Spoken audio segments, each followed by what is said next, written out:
সোমেন স্যারের পক্ষ থেকে অষ্টম শ্রেণীর সকল ছাত্রছাত্রীকে শুভেচ্ছা। তো আজকে আমরা অষ্টম শ্রেণীর ভৌত বিজ্ঞানের যোজ্যতা ও রাসায়নিক বন্ধন যে বিষয়টুকু রয়েছে, তোমাদের বই এটা রয়েছে অধ্যায় 2.2, এবং আজকে আমরা যে বিষয়টা আলোচনা করবো সেটা 84 থেকে 88 পাতা। তো এখানে মূলত যোজ্যতা এবং রাসায়নিক বন্ধন সম্পর্কে বলা রয়েছে।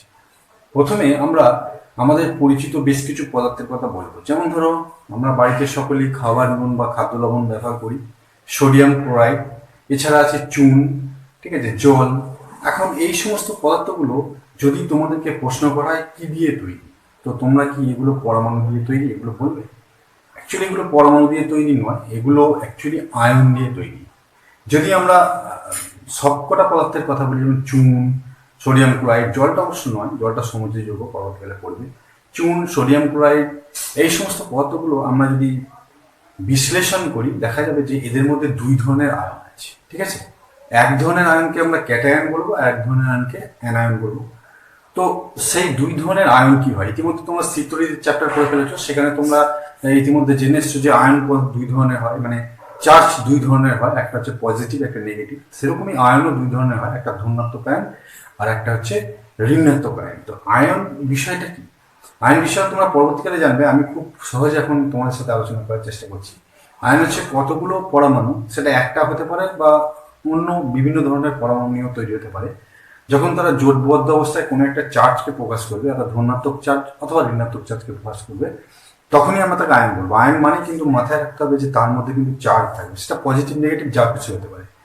তো এখন আমরা এটা জানবো যে এই ধরনের আয়ন দিয়ে যে সমস্ত যৌগগুলো তৈরি হয়, সেই যৌগগুলোকে আমরা কি বলবো, আয়নীয় যৌগ বা তড়িৎযোজী যৌগ বলবো, আর তাদের যোজ্যতাকে আমরা তড়িৎযোজিতা বলবো। তো এখন এই আয়নীয় যৌগের মধ্যে খুব পরিচিত যৌগ, মানে যেটা আমরা একদম হাউসহোল্ড ব্যবহার করি, বাড়িতে ব্যবহার করি, তো সেরকম যৌগ একটা হচ্ছে সোডিয়াম ক্লোরাইড। তো আজকে আমরা সোডিয়াম ক্লোরাইডের সাহায্যে বোঝার চেষ্টা করবো যে সোডিয়াম ক্লোরাইডকে আমরা কেন আয়নীয় যৌগ বলবো এবং আয়নীয় যৌগ বিষয়টা আসলে কি। তো আমরা যদি একটা খুব সহজ পরীক্ষা করি, ধরো তুমি একটা এরকম পাত্র নিয়ে, তো সেই পাত্রের মধ্যে কিছুটা শুকনো নুন আমরা নিলাম। তো আমরা একটা সার্কিট তৈরি করব। ক্লাস 7-এ তোমরা ভৌতবিজ্ঞান বা এই বিজ্ঞানের একটা অংশে সার্কিট বা বর্তনী সম্পর্কে জেনে এসেছো। তো সেই বর্তনীর মূল যে জায়গাটা, তো সেখানে থাকে একটা ল্যাম্প। তো বর্তমানে ল্যাম্প মানে আমরা নর্মালি বোঝাই যে এলইডি ল্যাম্প হয়, সেই এলইডি ল্যাম্প থাকে। তো এছাড়া আরেকটা কি থাকে, একটা সুইচ থাকে। তো আমি এখানে একটা সুইচকে এইভাবে চিহ্নিত করে দিচ্ছি, আর একটা ব্যাটারি। তো সেই ব্যাটারিটাও আমি এখানে দেখিয়েছি। ব্যাটারিকে তোমরা জানো যে ভৌত বিজ্ঞান বা বিজ্ঞানের ব্যাটারিকে কিন্তু এরকমভাবে প্রকাশ করা, একটা ছোট এবং একটা বড় ব্যাটারি। নর্মালি বড়টা পজিটিভ এবং ছোটটা নেগেটিভ বোঝায়। তো আমি এখানে দুটো ব্যাটারি রাখছি, তো সেই জন্য আমরা এটাকে এইভাবে লিখবো। তো এইভাবে আমি সার্কিটটা কমপ্লিট করে দিলাম। এখন তোমরা খুব সহজে বুঝতে পারছো যে এখানে আমরা যদি এটাকে একটা তার দিয়ে এখানটা যোগ করি আর এখানে এই সুইচটা এসে ঢাকাই, তাহলে নিয়ম অনুযায়ী এই এলইডি বাল্বটা জ্বলবে বা এখান থেকে আমরা আলো দেখতে পাবো। এখন আমি এই সার্কিটটাকে এরকমভাবে না কানেকশন করে আমি কি করলাম, যে এই পাত্রের মধ্যে আমি কিছুটা নুন নিলাম, ঠিক আছে, ড্রাই বা শুকনো নুন নিলাম, শুকনো লবণ নিলাম। এটা আমার হচ্ছে NaCl নুন। নুন বা এটাকে আর একটা নাম দেওয়া হয় কি, খাদ্য লবণ বলা হয়, বা সংকেত হিসেবে লিখলে এটাকে আমরা লিখবো NaCl। তো এই NaCl খাদ্য লবণ বা নুন যাই বলি না কেন, এর মধ্যে আমি নিলাম, এটা কিন্তু আমি শুকনো নেবো বা ড্রাই, ঠিক আছে, শুকনো নেবো, ঠিক আছে, শুকানো নেবো। নেওয়ার পর আমি এই এই যে বর্তনী আমরা পেয়েছি, সেই বর্তনীর দুটো লিড আমরা একটা এইটার সাথে কানেকশন করবো, আর আরেকটা লিড আমি এর সাথে কানেকশন করবো। এখন নর্মালি তোমরা কি বলবে যে এই নুনের মধ্যে দিয়ে কি তৈরি ক্ষমতা, এবার যদি আমি এখানে সুইচটা কানেক্ট করি তাহলে কি এই বাল্ব জ্বলবে? দেখা যাবে যে না, এই নুনটা যেহেতু শুকনো, তাহলে শুকনো অবস্থায় কি হবে, বাল্বটা জ্বলবে না। তাহলে নুন, 1 নম্বর পয়েন্ট আমরা দেখতে পাবো যে শুকনো নুনের ক্ষেত্রে বাল্ব বা এলইডি ল্যাম্প জ্বলবে না। অর্থাৎ যখন নুনটা শুকনো আছে সেই অবস্থায় কিন্তু এটা থেকে ল্যাম্প জ্বলবে না। এবার আমরা কি করব না, এই নুনটাতে জল ঢেলে দেবো। জল ঢেলে দেওয়ার পর আমরা যেটা করব যে এই নুনটাকে জলের মধ্যে গুলে দেবো। নুনটাকে কি করবো, জলের মধ্যে গুলে দেবো, এবং সেটা কিন্তু এরকম হয়ে যাবে, ঠিক আছে। নুনটাকে যখনই আমরা জলের মধ্যে গুলে দেবো তখন সেটা এরকম হয়ে যাবে। এবং আমরা এখানে যখন নুন জলটা গুলে দেবো তাহলে এইটা আমাদের কি হয়ে যাবে, যে তখন কিন্তু এটা নুন জল হয়ে যাবে। এই জায়গাটায় কি থাকবে না নুন জল, এখানটা থাকবে নুন জল, নুন জল।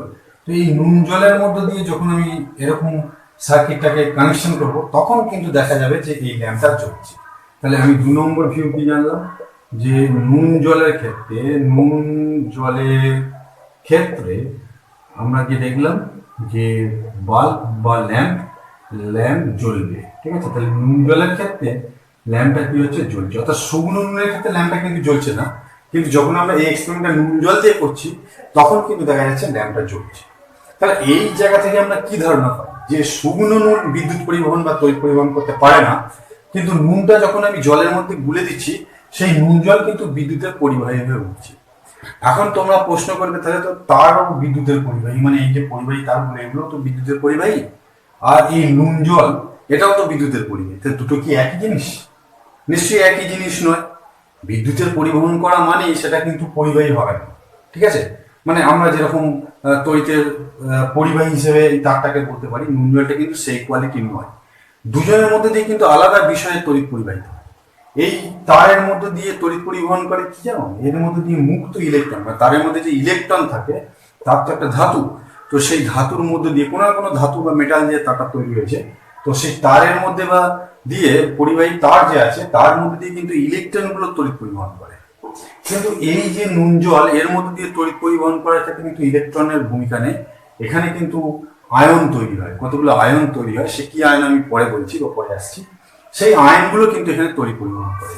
তাহলে আমরা যেটা জানলাম যে পরিবাহী তারের মধ্য দিয়ে, পরিবাহী তারের মধ্য দিয়ে,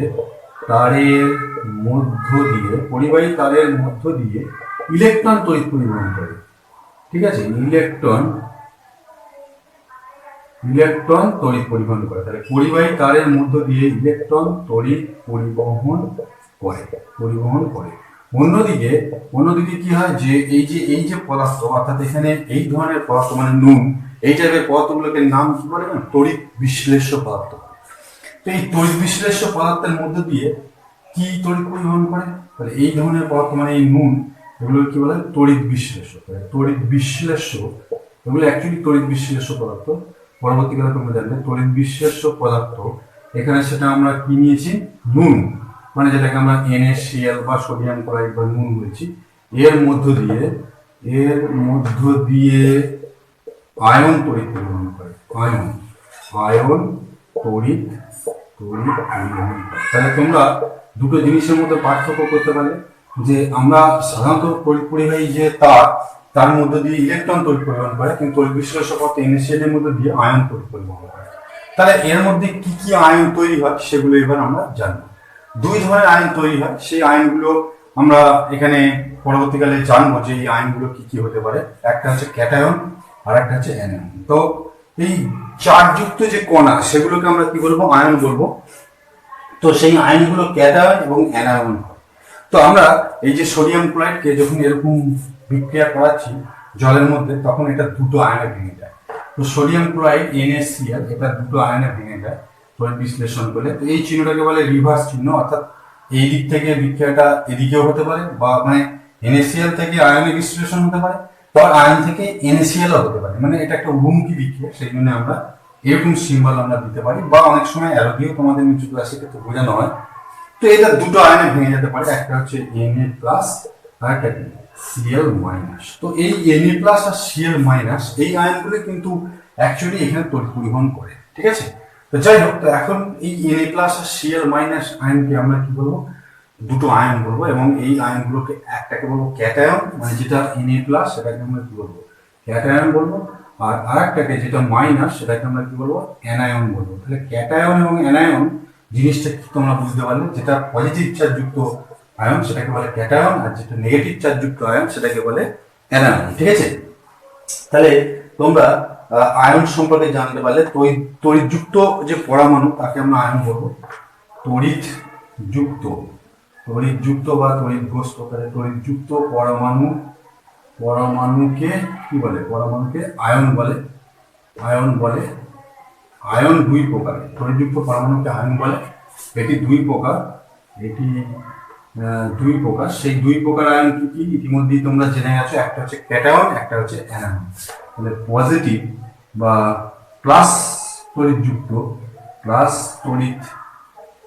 আয়নকে কি বলে? প্লাস তড়িৎযুক্ত আয়নকে ক্যাটায়ন বা পজিটিভ আয়ন, ক্যাটায়ন, এবং মাইনাস তড়িৎযুক্ত আয়নকে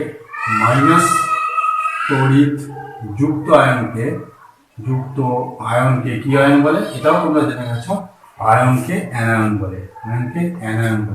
তাহলে ক্যাটায়ন এবং অ্যানায়ন জিনিসটা কি তোমরা জেনে গেলে। ক্যাটায়ন কাকে বলে না তড়িৎযুক্ত পরমাণুকে আয়ন বলে। এটি দুই প্রকারের, প্লাস তড়িৎযুক্ত আয়নকে ক্যাটায়ন এবং মাইনাস তড়িৎযুক্ত আয়নকে কি বলা হয়? অ্যানায়ন বলা হয়। এরপরে আমরা চলে আসবো যে এই যে সোডিয়াম ক্লোরাইড বিষয়টা রয়েছে, তো এই সোডিয়াম ক্লোরাইড যে কেন তৈরি হয় বা এই ইলেকট্রনিক স্ট্রাকচার থেকে সোডিয়াম ক্লোরাইড আমরা আলোচনা করবো, যেটা তোমাদের বইয়ে 86 পাতায় আলোচনা করা রয়েছে।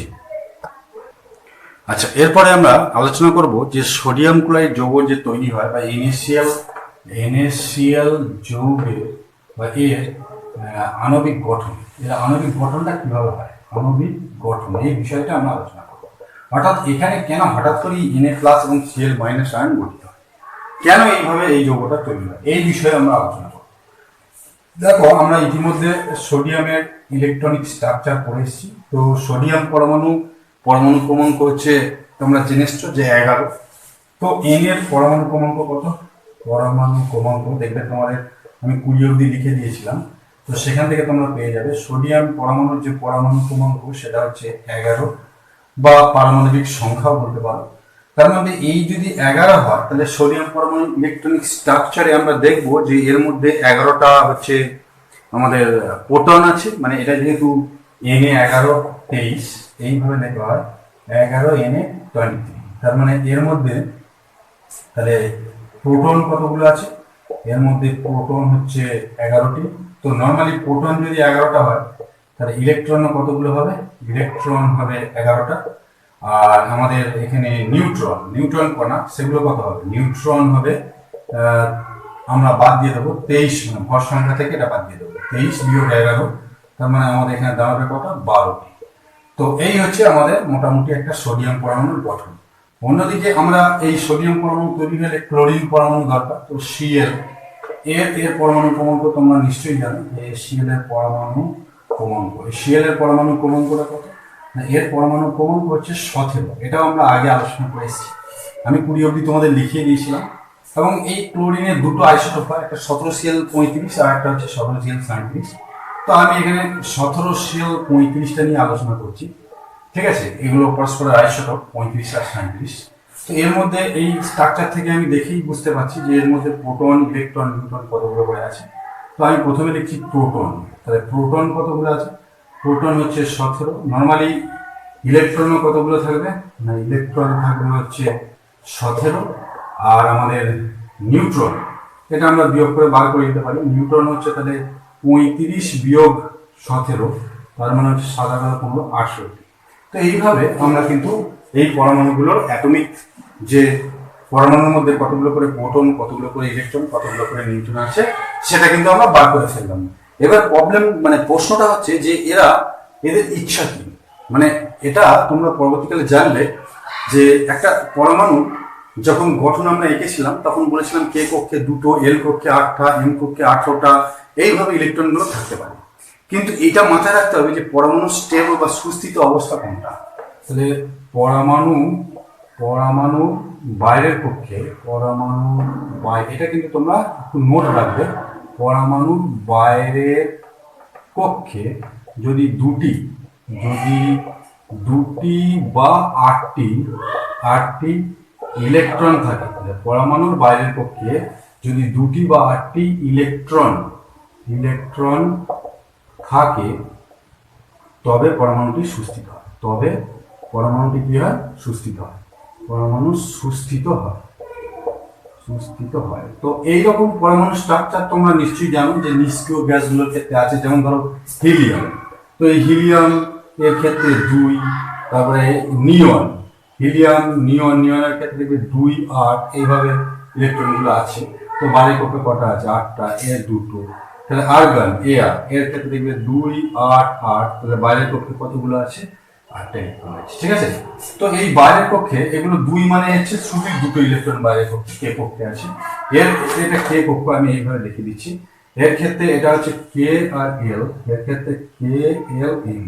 তাহলে দেখো এই সমস্ত পরমাণুগুলোর কে কক্ষে, যেমন হিলিয়াম পরমাণুর কে কক্ষে কটা আছে? 2টো ইলেকট্রন। নিয়ন পরমাণুর কে কক্ষে কটা আছে? 8টা ইলেকট্রন। আর্গন পরমাণুর কে কক্ষে আছে? 8টা ইলেকট্রন। তাহলে এগুলো স্টেবল, এগুলোকে নিষ্ক্রিয় গ্যাস বলা হয়। এবং এই পরমাণুগুলোর ক্ষেত্রে কিন্তু সেরকম নেই, কারণ এর বাইরের কক্ষে আমি যদি সোডিয়াম পরমাণুর ইলেকট্রনিক স্ট্রাকচারটা এইভাবে লিখি কে এল, ঠিক আছে, এম, তো আমি যদি এর ঘর করে লিখি যে সোডিয়াম পরমাণুর ক্ষেত্রে, তোমরা দেখতে পাবে যে এর কে কক্ষে এল কক্ষে কটা করে ইলেকট্রন আছে দেখো তো। তো এই 11টা ইলেকট্রনের মধ্যে কে কক্ষে আছে 2টো, এখানে আছে 8টা, এখানে আছে 1টা। তাহলে এর ক্ষেত্রে বাইরের কক্ষে কি আমাদের এই 2টো বা 8টা এলো না? বাইরের কক্ষে কটা এলো? 1টা এলো। আবার যদি আমি ক্লোরিন পরমাণু যদি এই স্ট্রাকচারটা আঁকি সিএল ক্ষেত্রে, তাহলে এর আমরা যদি এইভাবে তৈরি করি, তাহলে আমাদের কে এল এম কক্ষে কতগুলো করে ইলেকট্রন হবে দেখো। কে এল এম, এর কে কক্ষে 2টো থাকবে, সেই 2n² সূত্রটা। এল কক্ষে থাকবে 8টা, আর 2 8 10, আর এখানে 7টা। তাহলে এই পরমাণুর বাইরের কক্ষে আছে 1টা, আর এই পরমাণুর বাইরের কক্ষে আছে 8টা ইলেকট্রন। তাহলে এগুলো তোমরা আগে শিখে এসছো যে কার কোথায় থাকে। এর 1টা আছে, এর আছে 7টা ইলেকট্রন। এখন তাহলে এই 1 আর 7, তাহলে এটা তো এই নাম্বার এই 2টো অথবা 8টার সাথে মিলছে না। তাহলে আমাদের এই পরমাণুগুলি কি সুস্থিত আছে? নিশ্চয়ই সুস্থিত নেই।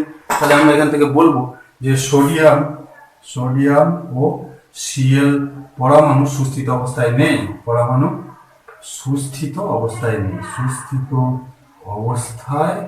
অবস্থায় কি আছে? সুস্থিত অবস্থা আছে না নেই? নেই। তাহলে এই সোডিয়াম পরমাণু কি করতে চাইবে? এই সোডিয়াম পরমাণু এটাই করতে চাইবে যে এর বাইরের পক্ষে যে ইলেকট্রনটা রয়েছে, মানে সেটা একটা, এই যদি সেই একটা ইলেকট্রন ছেড়ে দেয়, তাহলে কি হবে? যেরকম এর বাইরের পক্ষে কটা হয়ে যাবে? 8টা হয়ে যাবে। আর এ সেই ইলেকট্রনটা যদি নিয়ে নেয়, মানে এ যেটা ছেড়ে দেবে সেটা যদি নিয়ে নেয়, তাহলে এ যদি ছেড়ে দেয়, তাহলে এর এম কক্ষটা নষ্ট হয়ে যাবে, এর কক্ষটা ওপেন হয়ে যাবে এবং সেটাই বাইরের কক্ষ হয়ে যাবে। সেখানে 8টা হয়ে যাবে, এ সুস্থিত হয়ে যাবে। আর এ যদি ওই ইলেকট্রনটা নিয়ে নেয়, তাহলে এর 7টা বাইরের কক্ষে ছিল এবং সেখানে একটা আসার ফলে 8টা হয়ে যাবে, তখন এও সুস্থিত হয়ে যাবে। সেই জন্য সোডিয়াম পরমাণু কি করবে না, তার বাইরের কক্ষে এই যে ইলেকট্রনিক স্ট্রাকচারটা আছে, অর্থাৎ আমরা যদি সেটা আঁকি সোডিয়ামের ক্ষেত্রে, আমরা এখানে তোমাদের বই থেকে এঁকে দেখিয়ে দিয়েছে। তো এইটা তোমাদের আছে দেখবে +11টা আছে, আর নিউটনটা আছে 12টা, আর এইগুলো বিভিন্ন অরবিটে দেখাচ্ছে, 1টা 2টো আর 3টে অরবিটে ইলেকট্রনটা আছে। তো এই ইলেকট্রনটা এ যদি ছেড়ে দেয় তাহলে কিরকম হবে? তো এই ইলেকট্রনগুলো দেখো, আমি এখানে দেখাচ্ছি, এখানে একটা, এখানে একটা, 2টো হলো 2টো। তারপরে দেখো এখানে থাকবে মোট 8টা, 1 2 3 4 5 6 7 8। তো আমি এইভাবে মাইনাস বলেছি, minus minus minus minus minus minus minus minus. তাহলে এখানে দেখো 2টো, আর এখানে আছে 1 2 3 4 5 6 7 8, মানে 8টা। তাহলে 2টো আর এখানে 8টা, তাহলে 10টা হয়ে গেল। আর একটা ইলেকট্রন ধরো এইরকম জায়গায় আছে, সেটা হচ্ছে 11টা। তো এই মোটামুটি আমাদের সোডিয়াম পরমাণু। তো এটা হচ্ছে আমাদের সোডিয়াম পরমাণু, Na পরমাণু। তো এই Na পরমাণু কি করবে না, যেহেতু এর বাইরের কক্ষে 8টা আছে, তাহলে এই একটা ছেড়ে দেবে। ছেড়ে দিলে কি হবে? এই যদি একটা ইলেকট্রন রিলিজ করে দেয় বা একটা ইলেকট্রন ত্যাগ করে দেয়, একটি ইলেকট্রন ছেড়ে দিলে, এর কিরকম পজিশন হয়ে যাবে না, বাইরের পক্ষে 8টা চলে আসবে এবং এর তখন ছবিটা বা এর দেখতে, এই পরমাণুটা দেখতে তখন এরকম হয়ে যাবে। এর যেমন ছিল ভিতরে কোনো পরিবর্তন হবে না, অর্থাৎ এখানে 11 হয়ে যাবে যেমন ছিল তেমন, এখানেও যেমন ছিল তেমন। আর এই জায়গাটায় বাইরের পক্ষে হয়ে যাবে কে কক্ষে হয়ে যাবে 2টো। কে কক্ষে কটা হয়ে যাবে? কে কক্ষে 2টো হয়ে যাবে। তো সেই 2টোকে আমরা এরকম ভাবে দেখিয়ে দিচ্ছি, ঠিক আছে, এই যে 2টো। আর এই কক্ষে আমাদের চলে আসবে 8টা, তাহলে 1 2 3 4 5 6 7 8, 1 2 3 আছে, নাম্বার দিচ্ছি 1 2 3 4 5 6 7 8 9। তাহলে এর এই এম কক্ষটা নষ্ট হয়ে গেল। তাহলে এর আমাদের কি হয়ে গেল? এর কিন্তু আমাদের সোডিয়াম পরমাণু থেকে Na এটা তখন কি হয়ে যাবে দেখো। এবার দেখো এই পরমাণুটার ক্ষেত্রে কি হলো, যেহেতু একটা ইলেকট্রন ছেড়ে দিচ্ছে তার মানে 3 নম্বর কক্ষটা নষ্ট হয়ে গেল এবং এর এই ইলেকট্রনটা এর মধ্যে আর রইল না। তো তখন এর বাইরের পক্ষে 8টা হয়ে গেল, মানে এটা সুস্থিত হয়ে গেল। এবার দেখো এর এখন মাইনাস কটা হয়ে গেছে, মাইনাস হচ্ছে একটা, আর এখানে দুটো, আর এখানে আছে 8টা, 8টা দুটো 10টা হয়ে গেছে, কিন্তু প্লাস কতগুলো আছে 11টা। তো প্লাস 11টা আর মাইনাস হচ্ছে কটা 10টা, তার মানে এ তখন কিন্তু একটা প্লাস চার্জ পেয়ে যাবে, কারণ প্লাস সাথে একটা বেশি আছে, যে 11টা প্লাস আছে আর মাইনাস গুলো গুনো, এই কক্ষে দুটো আর বাইরের কক্ষে কটা 10টা, তাহলে 10টা দুটো কটা হলো 8টা আর দুটো 10টা হলো, বাইরের কক্ষে 8টা আছে, তাহলে 8টা আর দুটো 10টা, তাহলে মাইনাস হচ্ছে 10টা আর প্লাস আসছে 11টা, তখন এটা এক একক প্লাস হয়ে যাবে এবং সেটা মাথায় আমরা লিখবো Na প্লাস। তো এটাকে বলা হয় সোডিয়াম পরমাণু। এটাকে কি বলা হয়? সোডিয়াম পরমাণু বলবো না, এটাকে বলবো সোডিয়াম আয়ন, এটাকে বলবো সোডিয়াম আয়ন বা Na আয়ন বললেও চলবে, সোডিয়াম আয়ন। তাহলে তোমরা এই পরমাণু আর আয়নের মধ্যে পার্থক্য এখান থেকে বুঝতে পারলে যে পরমাণুতে নর্মালি যতগুলো প্রোটন থাকে ততগুলো ইলেকট্রন থাকে। এখানে দেখো 11টা প্রোটন ছিল আর বাইরে বিভিন্ন কক্ষপথ মিলিয়ে 11টাই কিছু ইলেকট্রন ছিল, যার জন্য এর মধ্যে কোনো চার্জ ছিল না। কিন্তু উল্টো দিকে ভাইরাস এই যে সোডিয়াম আয়ন যখন তৈরি হলো একটা ইলেকট্রন ছেড়ে দিয়ে, তখন কিন্তু এর মধ্যে ইলেকট্রনটা কি হলো, কমে গেল এবং প্রোটনটা বেড়ে গেল। যেহেতু একটা প্রোটনের সংখ্যা বেশি দেখাচ্ছে সেই জন্য আমরা এটাকে লিখলাম, প্রোটন মানে তো তোমরা জানো ধনাত্মক চার্জ, Na প্লাস, তো সোডিয়াম আয়ন। তাহলে সোডিয়াম পরমাণু থেকে কিভাবে সোডিয়াম আয়ন তৈরি হলো তোমরা কিন্তু সেটা শিখে গেলে। এরপর আমি ক্লোরিন পরমাণুর কথায় আসছি। আচ্ছা, এরপরে আমরা ক্লোরিন পরমাণু সম্পর্কে আলোচনা করছি। তো ক্লোরিন পরমাণু তোমরা ইলেকট্রনিক স্ট্রাকচার অলরেডি জেনে গেছো যে ক্লোরিন পরমাণু কে কক্ষে দুটো, এল কক্ষে 8টা এবং এম কক্ষে 7টা আছে। তো আমরা ক্লোরিন পরমাণু যদি স্ট্রাকচার আঁকি, তো আমরা একটা ভিতরে 35, তো আমরা এখানে প্লাস দেবো, প্লাস দিয়ে আমরা এটা লিখবো 17, আর এই নিউটন ছিল আমাদের 18। কে কক্ষে ইলেকট্রন আমরা আঁকবো, এখানে দেখো একটা আর এখানে একটা, দুটো, ঠিক আছে। এল কক্ষে যথারীতি আমাদের 8টা আঁকতে হবে, 1 2 3 4।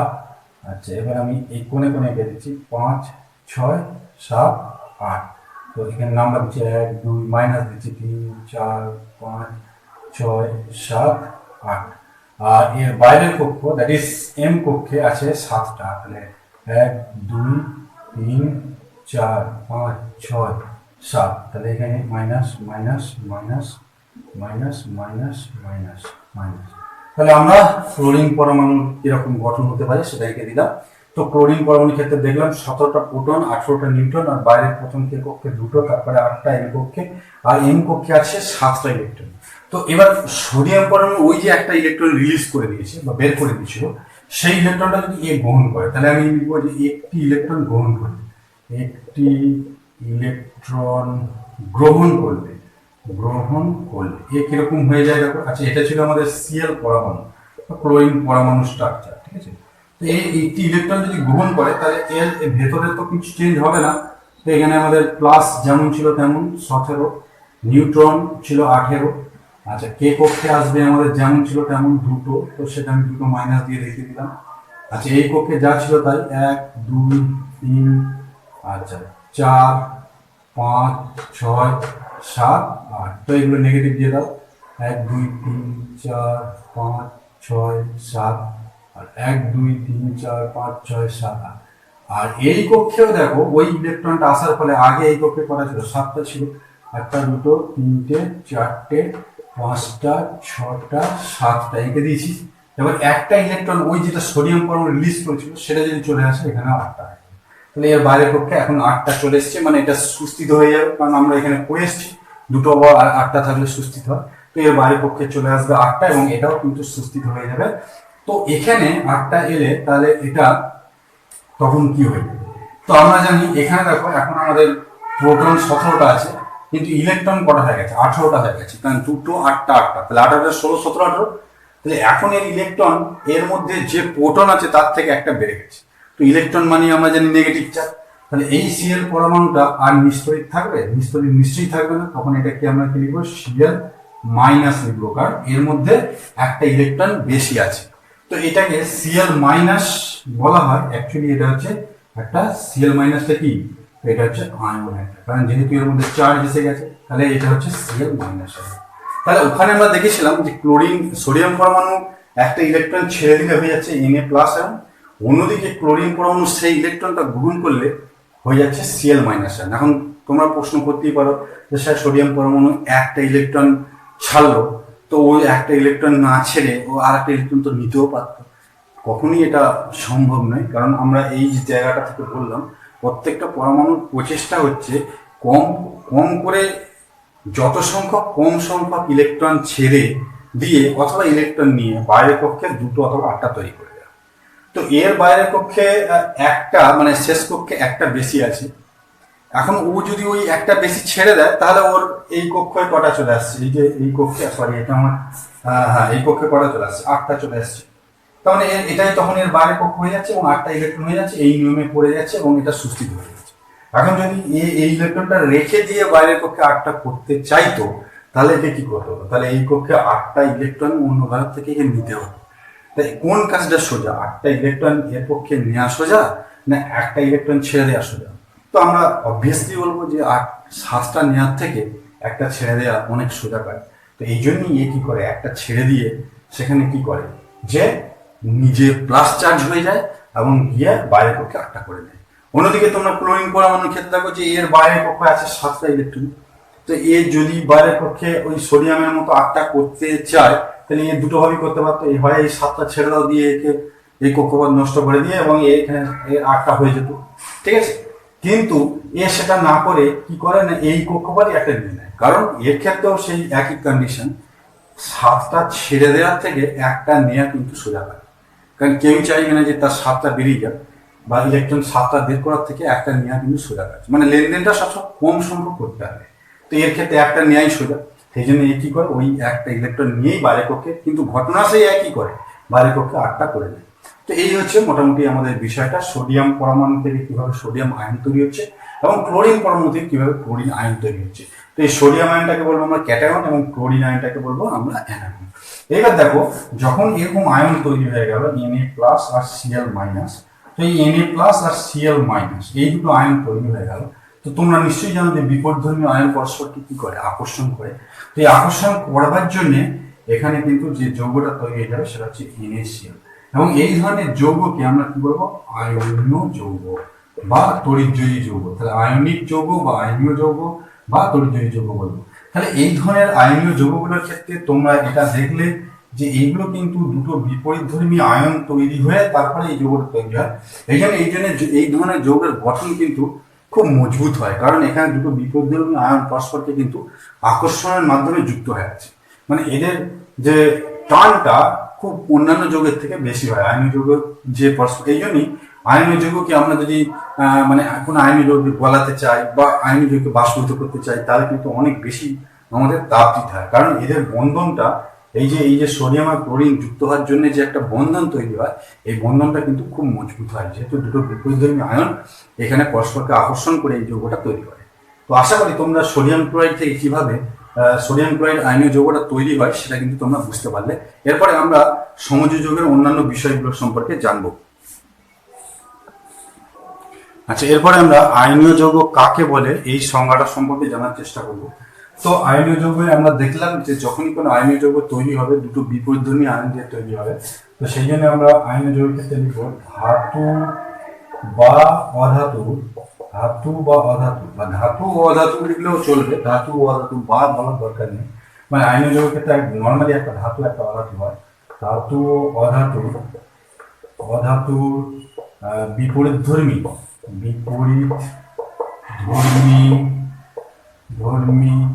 আয়ন দিয়ে, বিপরীতধর্মী আয়ন দিয়ে, তো সেই আয়নগুলো কি কি হয় ব্র্যাকেটে আমরা লিখে দিতে পারি। আয়নগুলো দুই ধরনের হয়, ক্যাটায়ন ও অ্যানায়ন, ক্যাটায়ন ও অ্যানায়ন, অ্যানায়ন।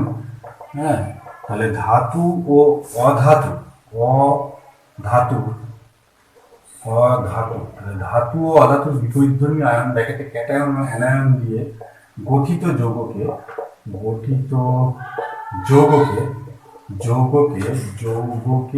আমরা কি বলবো, আয়নীয় যৌগ বলবো, আয়নীয় যৌগ। তাহলে আয়নীয় যৌগ সম্পর্কে তোমরা জানতে পারলে যে আয়নীয় যৌগ কাকে বলে, ধাতু বা অধাতুর বিপরীতধর্মী, ধাতু অধাতুর বিপরীতধর্মী আয়ন ব্র্যাকেটে ক্যাটায়ন এবং অ্যানায়ন দিয়ে তৈরি যৌগকে আমরা কি বলবো, আয়নীয় যৌগ বলবো। ঠিক আছে।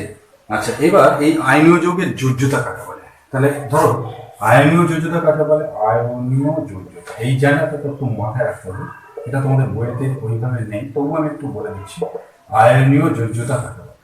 ধরো এই যে সোডিয়াম ক্লোরাইড যখন তৈরি হচ্ছে, সোডিয়ামের মাথায় চার্জ কত আসছে? ঠিক আছে, সোডিয়াম পরমাণুর মাথায় প্লাস আসছে, একটা প্লাস আসছে, অনেক সময় দুটো আসতে পারে, পরবর্তীকালে তোমরা জানবে। তো আয়নীয় যোজ্যতা হচ্ছে যে আয়নীয় যৌগের যৌগ যখন তৈরি হয় তখন একটা পরমাণুর মাথায় যত একক চার্জ আছে সেটা ধনাত্মক হতে পারে বা ঋণাত্মক হতে পারে, তাকে আমি তার যোজ্যতা বলবো। তো এই যোজ্যতা সাধারণত আয়নের হয়। তাহলে কোনো আয়নের চার্জের মাত্রাকে বা যত আয়নের চার্জের মাত্রাকে তার যোজ্যতা বলে। তাহলে কোনো আয়নের চার্জের মাত্রাকে মানে যত সংখ্যক চার্জ থাকে, তাহলে কোনো আয়নের চার্জের মাত্রাকে যোজ্যতা বলে। ঠিক আছে। এখন যদি তোমার প্রশ্ন করা হয় যে Na+, এই Na+ এর যোজ্যতা বলো, Na+ এর যোজ্যতা কিন্তু হয়ে যাবে 1, কারণ প্লাস একটা আছে। ঠিক আছে, আমি আরেকটা উদাহরণ দিচ্ছি, Cl-, সে প্লাস মাইনাস আমার দেখার দরকার নেই। তাহলে কোনো আয়নের চার্জের মাত্রাকে মানে যত সংখ্যক চার্জ থাকে তাকে তার যোজ্যতা বলে। তাহলে এর যোজ্যতা কত হবে? এর যোজ্যতা হবে আমাদের একই হবে, প্লাস মাইনাস। ধরো আমি আরেকটা দিচ্ছি, সেটা তোমরা পরবর্তীকালে শিখবে, Ca2+, অর্থাৎ ক্যালসিয়ামের ক্ষেত্রে দুটো প্লাস আছে, Ca2+ লেখে। হ্যাঁ, তো Ca2+ এর তাহলে আমরা এর যোজ্যতা কত বলবো? এর যোজ্যতা কিন্তু তখন কিন্তু আমরা প্লাস তো ছেড়ে দাও, কতগুলো প্লাস আছে? দুটো, তার মানে আমরা 2 দিব। আমি আরেকটা লিখছি, ধরো আমরা আরেকটা যোজ্যতা লেখার চেষ্টা করছি, যেমন ধরো S2- সালফার S2-, ঠিক আছে। তো এই S2- এর তাহলে কত হবে? যোজ্যতা হবে, তোমরা মনে রাখবে যে এটাও কিন্তু 2 হবে, প্লাস মাইনাস দেখার দরকার নেই। তো যোজ্যতা বলতে যত সংখ্যক আমাদের চার্জের যে মাত্রা সেটাকে আমরা কি বলবো? যোজ্যতা বলবো। তো নেক্সট আমরা আরো কিছু আয়নীয় যৌগের সংকেত সম্পর্কে জানবো। আচ্ছা, এরপরে অন্য বেশ কিছু সমযোজী তড়িৎযোজী যৌগ যেগুলো বা আয়নীয় যৌগ, এগুলো কিভাবে তৈরি হয়েছে প্লাস এবং মাইনাস চার্জ দিয়ে, সেগুলো তোমাদের বইতে আলোচনা করা আছে। তো একটা উদাহরণ তোমাদের করে দিয়েছে, অন্যান্যগুলো তোমাদেরকে পড়তে বলছি। তো সেগুলো কিভাবে করেছে আমরা সেই টেবিলের সাহায্যে বোঝার চেষ্টা করবো। দেখো, প্রথমে একটা করে দিয়ে আছে, আমি ওটাও আলোচনা করে দিচ্ছি তোমাদের সুবিধা। ধরো সোডিয়াম যখন তৈরি হলো, তোমরা দেখলে যে এটা Na+ চার্জ হলো এবং Cl-টা কি হলো? মাইনাস চার্জ হলো। এটা অলরেডি তোমরা আলোচনা করেছো। তো এবার মোট চার্জ 0 হতে গেলে তোমরা দেখলে যে এখানে এই সোডিয়াম পরমাণু আর মাইনাস, প্লাস এবং মাইনাস, তো আমরা একটা প্লাস আর একটা মাইনাস, এই দুটো যদি পরস্পরকে আমরা জানি যে কি করে দেবে, অ্যাড হলে এগুলো 0। অর্থাৎ একটা প্লাসকে যদি আমি 0 করতে চাই, তাকে আমার লাগবে কটা? একটা মাইনাস। উল্টো দিক থেকে আমি যদি দুটো প্লাসকে 0 করতে চাই, তাহলে কতগুলো মাইনাস লাগবে? দুটো মাইনাস লাগবে। এই কথাটা তোমরা মাথায় রাখবে। তো এখানে সোডিয়াম পরমাণু আছে একটা, তো তাকে যদি আমি 0 করতে চাই, তাহলে কতগুলো Cl- লাগবে? একটি লাগবে। তো ওই জন্যই এই কথাটা লিখছে যে প্রত্যেক Na+ এর জন্য একটি Cl- আয়ন দরকার। Na+ এর এই ভাষাটা লেখা আছে, আমি এটাই লিখে দিচ্ছি, জন্য একটি কি লিখবো? Cl- আয়ন প্রয়োজন হচ্ছে। কেন প্রয়োজন হচ্ছে আমি তোমাদেরকে বলছি, এ যদি একটা প্লাস থাকে তো একে 0 করতে গেলে একটাই মাইনাস লাগবে। ওই জন্য প্রত্যেক কথাটা লিখছি, প্রত্যেক মানে কি? একটার জন্য। তাহলে প্রত্যেক Na+ মানে একটি Na+ এর জন্য একটি Cl- আয়ন প্রয়োজন হবে। ঠিক আছে, যদি চার্জ 0 করতে চাই। ঠিক আছে, মোট চার্জ 0 হলো কিভাবে? তো তোমরা দেখতে পাচ্ছ যে এই সোডিয়াম পরমাণু একটা প্লাস মানে ওটাকে +1 লিখবো, আর এটাকে কি লিখবো? প্লাস দিয়ে -1। তো +1 আর -1 করলে, কেন +1 লিখলাম? না, এটা প্লাস একখানা আছে বলে। আর মাইনাস কেন লিখলাম? এটা একটা মাইনাস আছে বলে। তো +1 -1 লিখে দিলাম, 0 হয়ে গেল। এবং এর সংকেত যেহেতু এইটা একটা আর এটাও একটা, এটা প্রত্যেক না লিখে একটাও লিখতে পারবে, তাহলে এই জন্য এটাকে আমি লিখে দেবো ইনিশিয়াল। যৌগের নাম হচ্ছে সোডিয়াম, কি হয়ে যাবে? Sodium chloride. তাহলে এইভাবে তোমরা কিন্তু বাকিগুলো করার চেষ্টা করবে। আমি দেখিয়ে দিচ্ছি, এটা তোমাদের বইয়ে করাই ছিল, আমি বাকিগুলো তোমাদেরকে দেখিয়ে দিচ্ছি। যেমন ধরো তোমাদের এখানে এইটার পর আরেকটা আছে, তো আমরা এটাকে আলাদা করে দিলাম। আর এটা k plus F minus, k plus আর এখানে আছে এফ মাইনাস, ঠিক আছে। এটা হচ্ছে কে দিয়ে পটাশিয়াম আর এফ দিয়ে হচ্ছে ফ্লোরাইড, পটাশিয়াম ফ্লোরাইড। তো এটা একটা প্লাস একটা মাইনাস, তো এদেরকে পরস্পর যোগ করতে গেলে এইটার একটার সাথে এটার একটাই প্রয়োজন, কারণ এটাও একটা এটাও একটা। তাহলে আমি লিখবো যে এই কথাটাই লিখবো যে প্রত্যেক, বা তোমরা এটাও লিখতে পারো যে একটি, প্রত্যেক না লিখে তোমরা এটাও লিখতে পারো যে একটি এফ প্লাস কে, সরি এফ নয়, প্রথমে কি আছে কে, একটি কে প্লাসের জন্য একটি এফ মাইনাস প্রয়োজন, একটি এফ মাইনাস প্রয়োজন, বা একটি এফ মাইনাস আনবে, যাই হোক লিখে দেবে একটা। তাহলে মানে একটার জন্য একটাই প্রয়োজন, তাহলে একটি কে প্লাসের জন্য একটি এফ মাইনাস আনবে। তাহলে এখানে এটার চার্জ প্লাস, ঠিক আগের মতনই, এটার মাইনাস, তাহলে প্লাস মাইনাস হিসেব করে দেখবে এটা কত আসবে, 0 আসবে। এবং এই যোগের সংখ্যাটা একটা একটা করে লেগেছে বলেই আমি এটাকে লিখে দেবো কে এর, এর নাম হচ্ছে potassium fluoride, potassium fluoride, fluoride বলে ফ্লুরাইড, ফ্লুরিডও বলে ফ্লুরিড, পটাশিয়াম ফ্লুরাইডও বলে, রাইডই লিখছি ফ্লুরাইড, ঠিক আছে, পটাশিয়াম ফ্লুরাইড। অনেকভাবে বলে, এটা অ্যাকচুয়ালি বাংলা করে লেখা হচ্ছে পটাশিয়াম ফ্লুরাইড। যাই হোক, তো এরপরে আমি চলে যাব নেক্সট।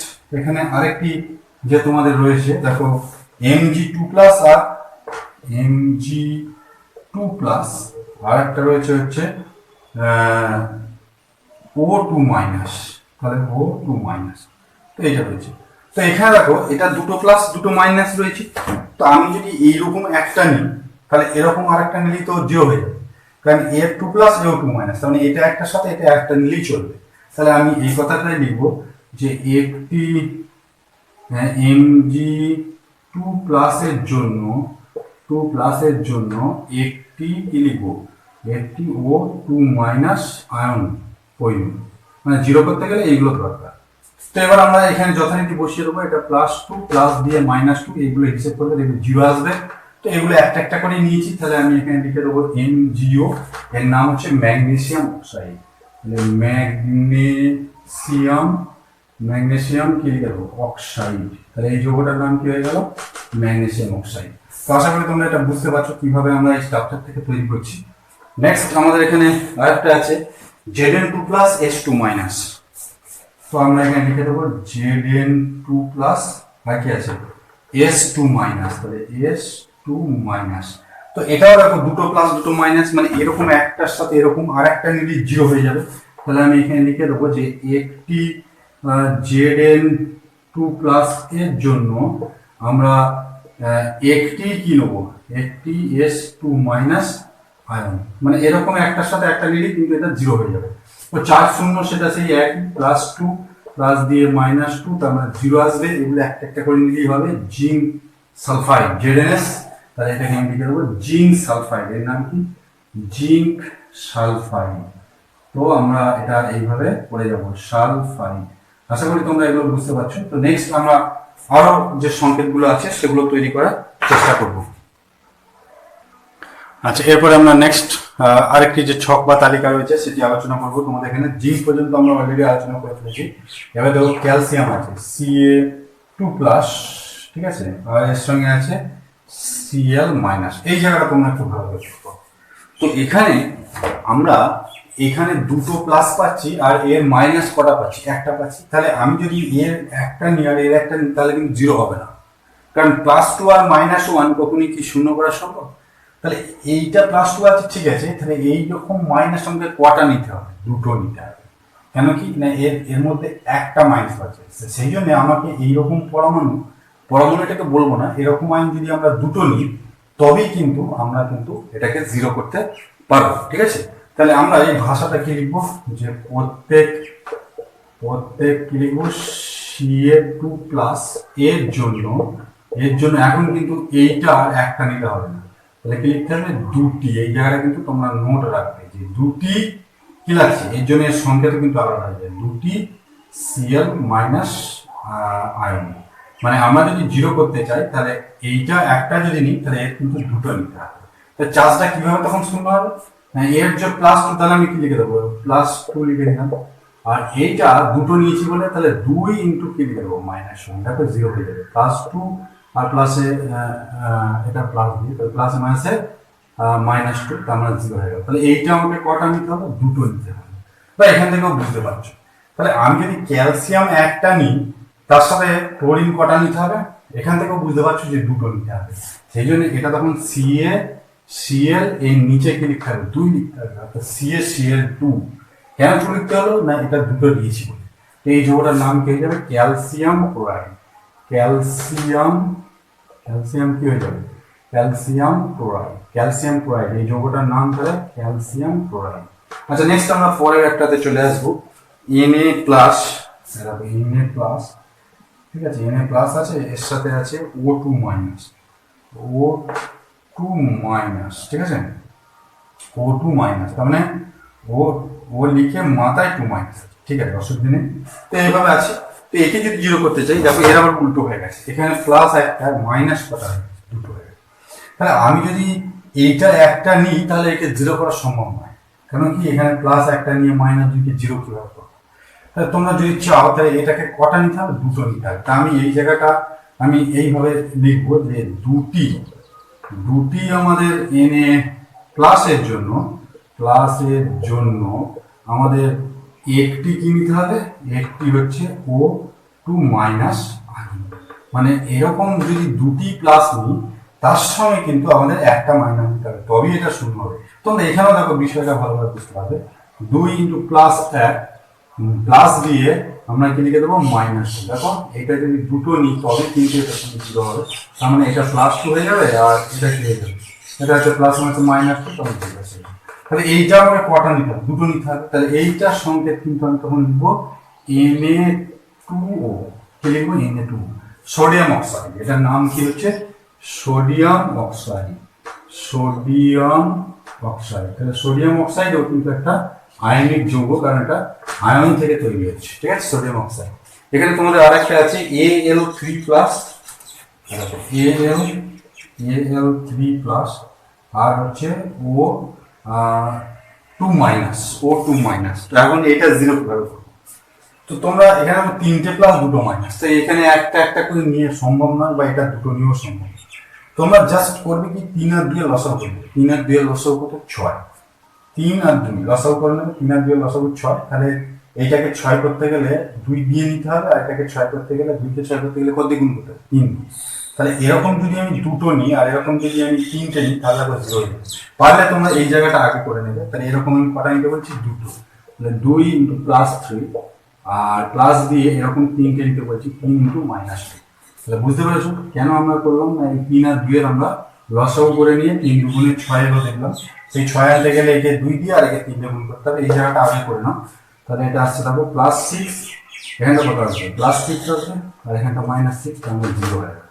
তাহলে এইবার আমি এই জায়গাটা লিখবো যে এরকম যদি দুটো নিই, তার জন্য এরকম করা নিতে হবে, 3টে নিতে হবে। তো সেটাই দেখবো যে দুটি Al3+ এর জন্য 3টি কি লিখবো? 3টি O2 মাইনাস আয়ন। মানে ওরকম যদি আমি দুটো নিই, তবেই এরকম 3টে নিলে তবেই কিন্তু 0 হবে। তো এটা দুটো নিয়েছি, তাহলে এটাকে লিখবো দুটো মানে Al2, আর এটাকে 3টে নিয়েছি, তাহলে এখানে লিখবো O3। এটাকে বলা হয় অ্যালুমিনিয়াম অক্সাইড। Aluminium oxide. তাহলে অ্যালুমিনিয়াম অক্সাইড একটা কি আয়নীয় যৌগ, কারণ এটা আয়ন তৈরির মাধ্যমে তৈরি হচ্ছে। তো আশা করি তোমরা এটা বুঝতে পারলে। নেক্সট তোমাদের নিচে আরো বেশ কিছু সংকেত তৈরি করতে দিয়েছে। আমি সেই সংকেতগুলো কিভাবে তৈরি হয় সেগুলো, ঠিক আছে, এখানে তোমাদেরকে করে দিচ্ছি, যেগুলো তোমাদের বইতে করতে দিয়েছে। আচ্ছা, এরপরে আমি তোমাদের বইয়ে বেশ কিছু সংকেত দিয়েছে, যেগুলো তোমাদের আছে একেবারে 87 পাতার নিচের দিকে। তো এই 87 পাতার নিচের দিকে যে সংকেতগুলো, যৌগগুলো তৈরি করতে দিয়েছে, আমি সেগুলো আলোচনা করব। বলছি, এবার তোমরা এই সারণীর সাহায্য নিয়ে নিচের আয়নীয় যৌগগুলির সংকেত লেখো। প্রথমে দিয়েছে অ্যালুমিনিয়াম ফ্লুরাইড। তো অ্যালুমিনিয়াম ফ্লুরাইড আমি এখানে লিখে ফেলছি। তো অ্যালুমিনিয়াম আমি আগে এই দিকগুলো লিখছি, কারণ আমার নাম লেখার জায়গায় এদিকই আছে। অ্যালুমিনিয়াম, ঠিক আছে, অ্যালুমিনিয়াম আছে। ফ্লুওরাইড ভাষাটা আছে, তাহলে ফ্লুওরাইড, এটা ও আছে। অ্যালুমিনিয়াম ফ্লুওরাইড, তো অ্যালুমিনিয়ামের তোমরা যখন আয়ন তৈরি করেছিলে দেখবে এই উপরের টেবিলে আছে Al3+ আছে। Al কি আছে? Al3+, মানে 3টে প্লাস।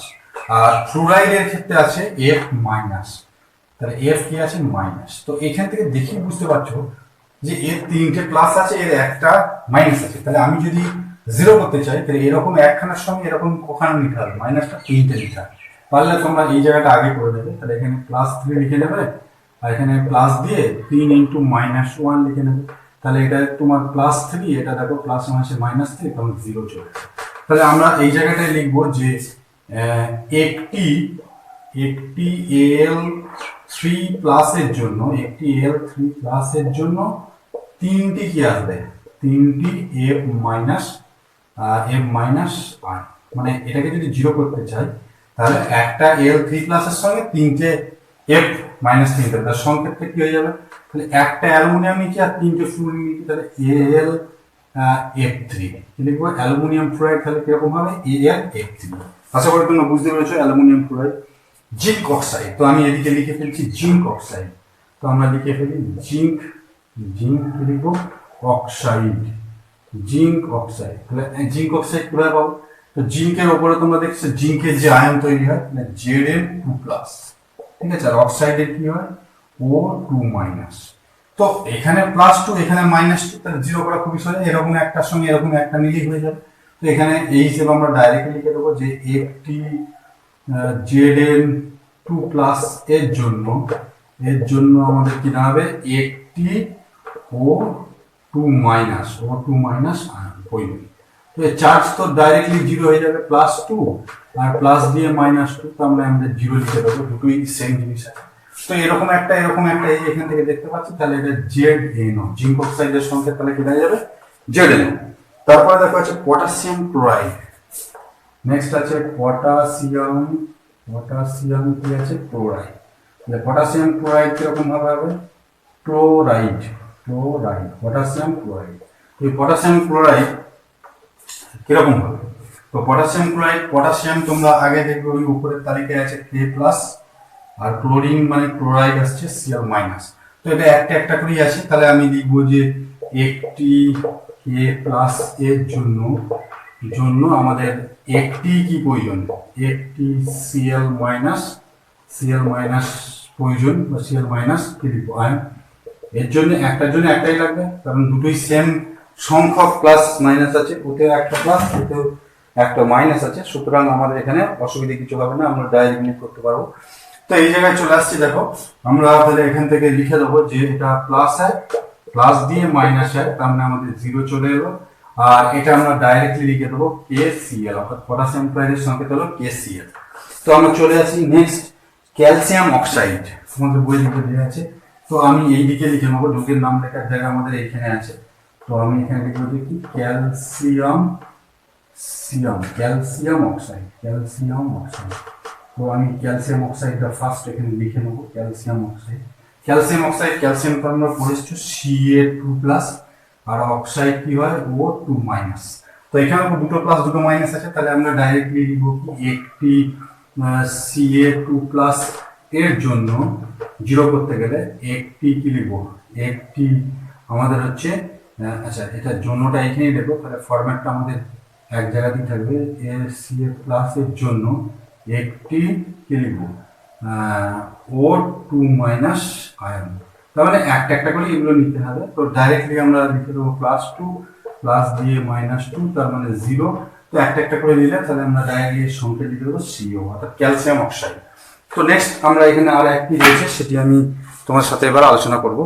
আচ্ছা, এখানে আর একটি তোমাদের সাথে যে পাতায় আলোচনা করা আছে সেটি হচ্ছে যে সোডিয়াম সালফাইড। তো আমি নামটা এখানে লিখে পেয়েছি সোডিয়াম সালফাইড।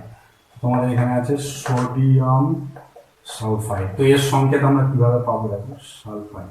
তো অলরেডি তোমরা সোডিয়াম আর সালফাইড দুটো আয়নারি চার্জ লিখে এসছো। সোডিয়াম হচ্ছে Na+, হ্যাঁ, আর সালফাইড হচ্ছে S2-। তো দেখি বুঝতে পারছো যে এটার চার্জের সংখ্যাগুলো কিন্তু সমান নেই, এটা একটা আছে, এটা দুটো আছে। তাহলে এইগুলোকে 0 করতে গেলে এইরকম কটা নিতে হবে, আমাকে এটা দুটো নিতে হবে।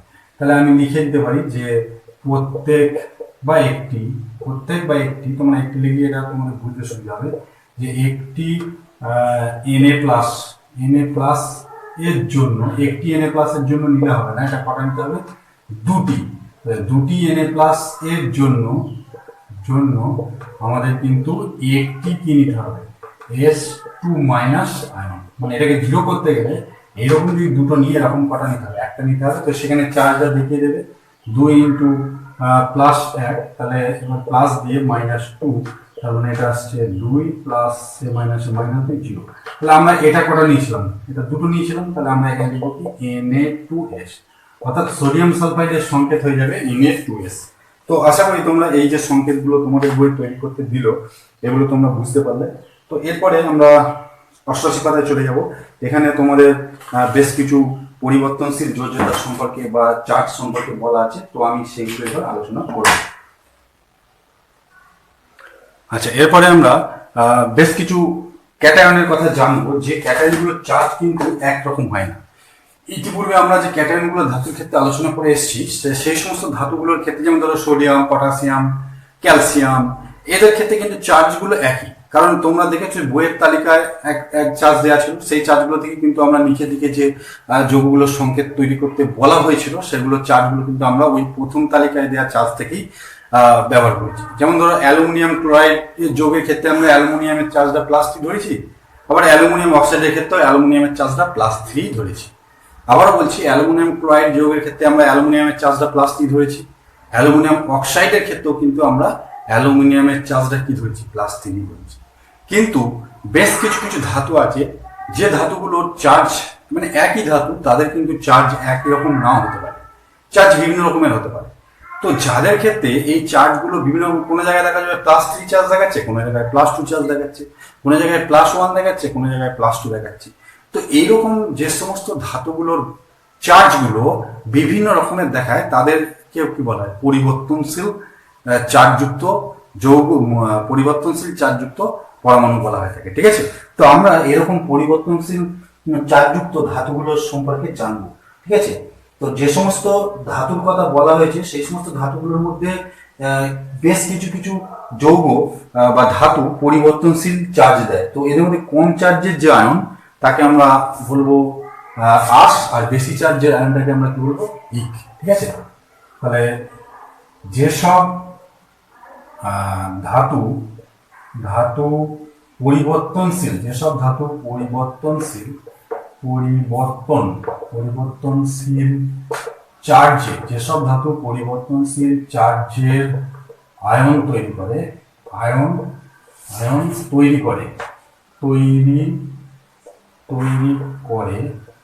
তাদের যোজ্যতাকে পরিবর্তনশীল যোজ্যতা বলে। চার্জের আয়ন তৈরি করে তাদের যোজ্যতা, মানে ওই যে বিভিন্ন ধরনের যোজ্যতা দেখাচ্ছে, যেসব ধাতু পরিবর্তনশীল চার্জের আয়ন তৈরি করে তাদের যোজ্যতা সম্বন্ধে আমি তোমাদের এই বলেছি একটু আগে, যোজ্যতাকে কি বলা হয়, যোজ্যতাকে পরিবর্তনশীল যোজ্যতা বলে। এখন এই পরিবর্তনশীল যোজ্যতা অনেকগুলো ধাতুর ক্ষেত্রে দেখা যায়, তবে আমরা এখানে স্পেসিফিক কিছু ধাতুর আলোচনা করব। তো এই পরিবর্তনশীল, যা এর মধ্যে বেশি চার্জের আয়নটিকে, মানে বেশি চার্জের আয়নকে কি বলা হয়, আমি অলরেডি বলে দিয়েছি। বেশি চার্জের আয়নকে আমরা কি বলবো, ইক কথাটা ব্যবহার করবো চার্জের সঙ্গে, ইক। ঠিক আছে, ইক যৌগ বলে, বা ইক যৌগ বা ইক যৌগ বলবো আমরা। ঠিক আছে, তো বেশি চার্জের আয়নকে ইক উচ্চারণের সাথে বলা হয়,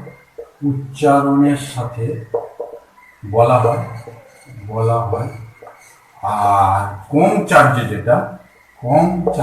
আয়নকে আস উচ্চারণের সাথে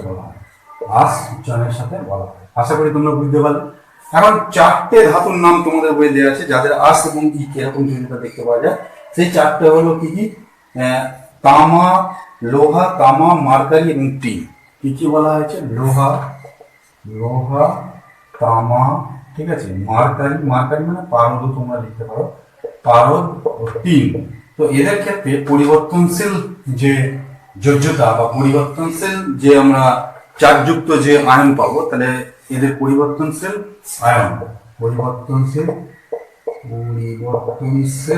আয়নগুলো আমরা আলোচনা করব।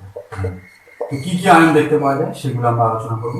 তো এই লোহাকে তোমরা সংকেত জানো যে এটাকে এফি বলে, আমাদের কি বলে সিউ বলে, পারদকে বা মার্কারিকে এইচজি বলে, টিনকে এসএন বলে। ঠিক আছে, তো এইগুলোর পরিবর্তনশীল যোজ্যতা সম্পর্কে বা পরিবর্তনশীল আমরা চার্জের আয়নের নাম জানবো। ঠিক আছে, তো আমরা এখানে লিখবো মৌল। ঠিক আছে, এখানে আমরা লিখবো যে মৌল, এখানে আমরা লিখবো কম চার্জের আয়ন, আর নিচে আমরা লিখবো বেশি চার্জের আয়ন। এখানে লিখবো কম চার্জের আয়নের সংকেত ও নাম, দুটোই লিখবো। প্রথমে লিখবো সংকেত আর তারপরে কি লিখবো সংকেত ও নাম। এখানেও তাই লিখবো যে বেশি চার্জের আয়নের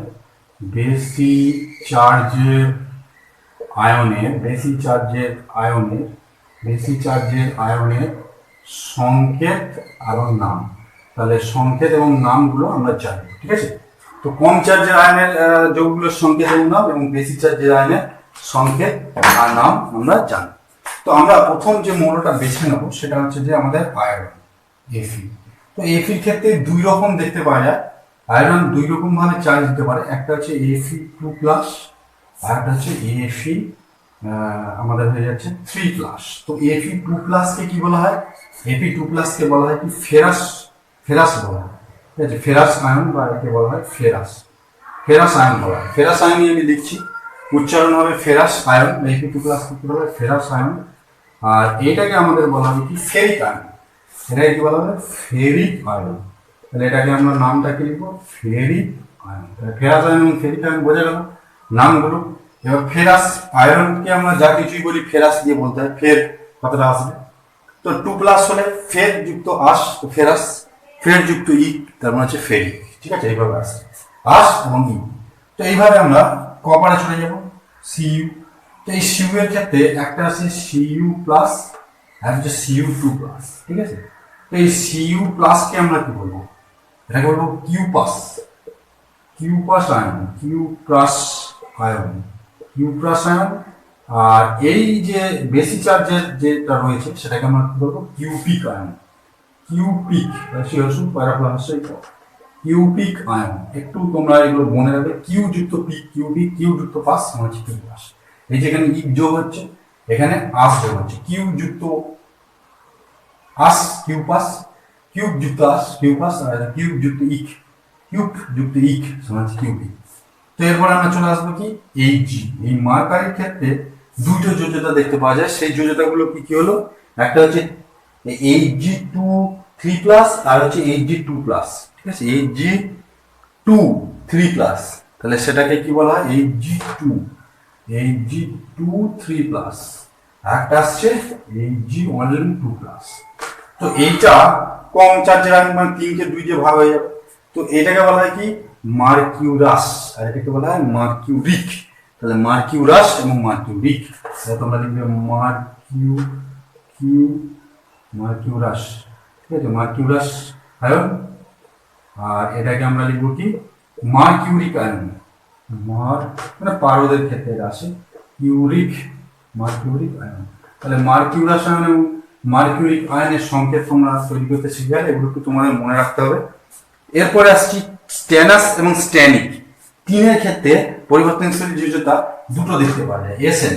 তো একটা হচ্ছে Sn2+, আর একটা হচ্ছে Sn4+। তো এই Sn2+ যেটাকে বলে স্ট্যানাস আয়ন, স্ট্যানাস আয়ন।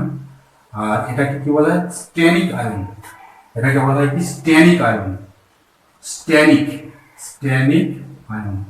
তাহলে এরকম স্ট্যান যুক্ত ইক মানে স্ট্যানিক, স্ট্যান যুক্ত আস মানে স্ট্যানাস, আর স্ট্যান যুক্ত ইক মানে স্ট্যানিক।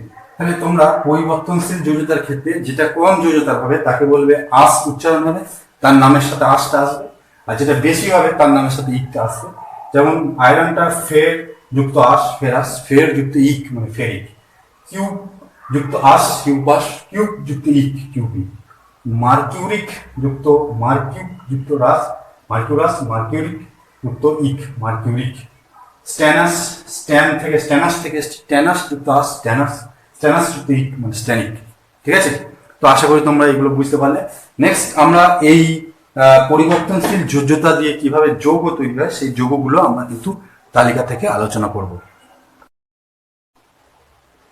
আচ্ছা, এরপরে আমরা পরিবর্তনশীল যোজ্যতা যে সমস্ত ধাতুগুলোর ক্ষেত্রে দেখা যায় তাদের ক্ষেত্রে বেশ কিছু যৌগের ক্ষেত্রে আমরা কিভাবে সেই ধাতব পরিবর্তনশীল যে আয়নগুলো রয়েছে সেখান থেকে যৌগ তৈরি হয় সেগুলো কিন্তু আমরা এই অষ্টাশিবারের যে ছকটি রয়েছে সেখান থেকে আলোচনা করব।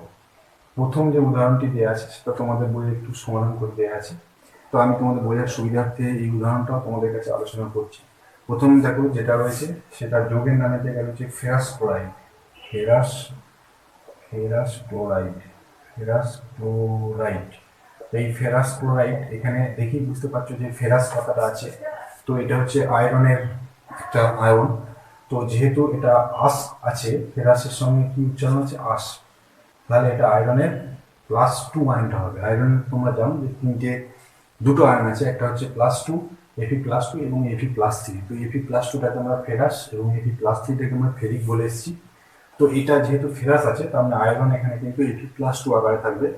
আর ফেরাস ক্লোরাইড, ক্লোরাইডের মূলক বা আয়নও বলতে পারো তোমরা, তার সংকেত তোমরা শিখে Cl-। তাহলে ক্যাটায়ন হিসেবে আমরা এখানে পাবো Fe2+, আর অ্যানায়ন হিসেবে পাবো কি Cl-। তো এবার দেখো যে এই যদি আমি চার্জ শূন্য করতে চাই, তো এখানে প্লাস চার্জটা কত আছে, দুটো আছে, আর হচ্ছে মাইনাস চার্জটা কত আছে, একটা আছে।